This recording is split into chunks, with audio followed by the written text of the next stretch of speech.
आज की समीक्षा बैठक के माध्यम से केंद्र और प्रदेश सरकार की योजनाओं का लाभ जनता तक पहुंचे, विस्तार से सभी अधिकारियों को निर्देशित किया गया है और निष्पक्षता के साथ जनता को सरकार की योजनाओं का लाभ पहुंचे, इसके लिए सख्ताई से निर्देश जारी किया गया। जहां जहां पर अनियमितता देखने को मिले, हमारे संज्ञान में है कि जब हम प्रभारी मंत्री के रूप में जनपद में आए थे तो कुछ समाज कल्याण विभाग के अंतर्गत कुछ लोगों ने अवैध रूप से पैसे को प्राप्त किया था।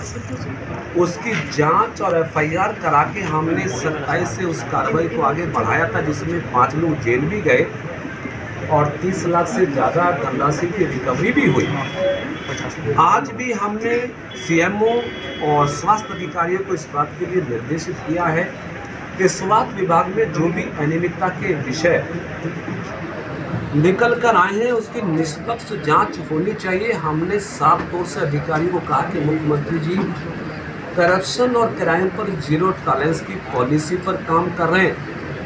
जनपद में किसी भी प्रकार के भ्रष्टाचार को बर्दाश्त नहीं किया जाएगा, तो जो भी दोषी करप्शन के मामले में होंगे जनपदीय स्तर पर या शासन स्तर पर उनके साथ कोई रियायत नहीं की जाएगी, ये इंश्योर हमने किया है। लेकिन उस सबसे बड़ी बात ये कि जिस प्रकार से माननीय मुख्यमंत्री जी ने उत्तर प्रदेश को 8 वर्षों में विकास की दिशा में आगे बढ़ाया, कानून व्यवस्था को बेहतर करके प्रदेश की जनता को अमन चैन का जीवन दिया, सड़कों का निर्माण हो, एयरपोर्ट का निर्माण हो, मेट्रो या रैपिड ट्रेन का निर्माण हो, निर्माण कार्यों में विकास योजनाओं में जिस गति के साथ माननीय मुख्यमंत्री जी ने उत्तर प्रदेश को आगे बढ़ाया है, निश्चित ये भी हमें गौरव की अनुभूति है कि जिस प्रदेश को 2017 तक अपनी पहचान बचाने का संकट था, उस प्रदेश को माननीय मुख्यमंत्री जी ने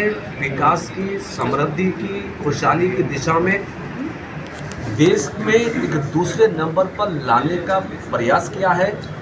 आने वाले समय में हमारी सरकार उत्तर प्रदेश को देश में नंबर 1 पे लाने के लिए प्रतिबद्ध है। तो माननीय मुख्यमंत्री जी नियमित रूप से प्रदेश के विकास के लिए, कल्याण के लिए, विकास योजनाओं के लिए तत्पर रहते हैं और आगे भी हम कोशिश करेंगे कि हमारा जनपद शाहजहानपुर भी विकास, सुधार, समृद्धि में किसी से पीछे ना रहे, इसका प्रयास आगे भी जारी रहने वाला है। मंत्री जी एक मामला देखने में आया है कि जैसे भ्रष्टाचार की बात की जाती है, भ्रष्टाचार के साथ साथ में यहाँ पर कृषि विभाग में भी एक घोटाला निकल करके सामने आया है। बिजली विभाग में बिजली चोरी के नाम पर धन उगाही का मामला निकल करके सामने आया है। इन सब पे क्या कुछ कार्रवाई की जाएगी?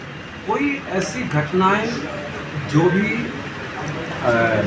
भ्रष्टाचार से जुड़ी हैं, हम और हमारी सरकार उस पर हमेशा अलर्ट रहती है, कार्रवाई के लिए आगे बढ़ती है। लेकिन बहुत सारी चीज़ें ऐसी हैं जो बिना वजह भी पब्लिक परसेप्शन बनाती हैं। बिजली के बारे में आज भी हमने सब अधिकारियों से बातचीत की है, कोई कठिनाई किसी पब्लिक के माध्यम से प्राप्त नहीं हुई है। स्वास्थ्य विभाग में कुछ कठिनाइयाँ लगी थी, उस पर जाँच की प्रक्रिया आगे बढ़ी है। समाज कल्याण में कुछ इश्यूज थे, एफआईआर हुई, गिरफ्तारियाँ हुई हैं। तो जो अच्छे काम हुए हैं, अच्छे कामों को भी हम बढ़ावा देके अपने जनपद की छवि को, जनपद के विकास को आगे ले जा सकते हैं। लेकिन सर, जिलाधिकारी जी ने जो रिपोर्ट सौंपी है उसमें निलंबन की और संस्तुति की है। बिजली विभाग के जो प्रवर्तन दल था उस पर कार्रवाई की संस्तुति की है। जहाँ जहाँ पर जो अनियमितता किसी प्रकार की है उसमें जनपदीय अधिकारी और शासन कार्रवाई करने में कोई गुरेज नहीं करता। लेकिन जो कृषि और बीज को लेकर के जो फर्जी कुछ फैक्ट्रियां चल रही हैं, उस पर कुछ नाम आए हैं। ऐसा कोई ऑथेंटिक इंफॉर्मेशन या सूचना हमें नहीं मिली है। यदि ऐसी सूचना कोई मिलेगी तो उस पर निश्चित कार्रवाई कराने का प्रयास करेंगे। लेकिन सड़कों के निर्माण का कार्य तेजी के साथ हुआ, पुलों के निर्माण का कार्य तेजी के साथ हुआ, छात्रवृत्ति पेंशन का वितरण पूरे जनपद में बेहतर तरीके से हुआ, किसानों की उपज का दाम, फसल का दाम, खरीदारी बेहतर हुई है, मत्स्य पालन के कार्यों में प्रगति हुई है, अंडा उत्पादन और धनराशि व्यय में प्रगति हुई है। तमाम ऐसे काम हैं जो हमारे जनपद के अधिकारियों ने जनपद के कल्याण को लेकर